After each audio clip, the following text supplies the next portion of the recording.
7h06, votre matinale sur Europe 1 avec Nikos Aliagas. La suite du journal avec Hélène Zélani. Un demi-kilomètre carré, c'est la taille dérisoire du dernier bastion des djihadistes de l'État islamique en Syrie. Oui, précisément, le village de Baghouz à la frontière avec l'Irak. Les femmes et les enfants quittent en ce moment cet ultime réduit.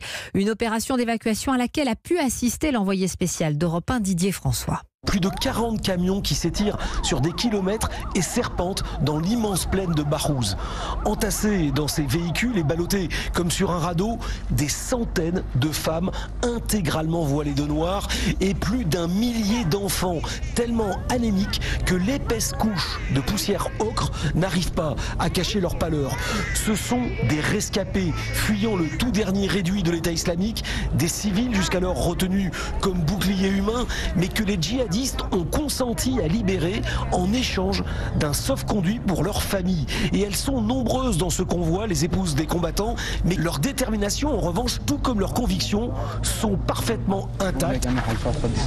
Des femmes nous ont dit qu'elles allaient reconstruire Daesh. Et leurs enfants veulent faire la guerre contre nous. Le convoi est arrêté sur un point de filtrage où chaque femme, chaque enfant est soigneusement fouillé à la recherche d'armes et d'explosifs. Quel que soit le résultat de cette fouille, chacune de ces réfugiés un peu particulière recevra de l'eau, de la nourriture, une couverture et des soins pour ses enfants. Didier François, envoyé spécial d'Europe 1 en Syrie. Le président irakien qui était hier à Paris l'a confirmé à Emmanuel Macron. 13 djihadistes français détenus par les Kurdes en Syrie ont été remis aux soldats irakiens. Ils seront donc jugés selon la loi irakienne.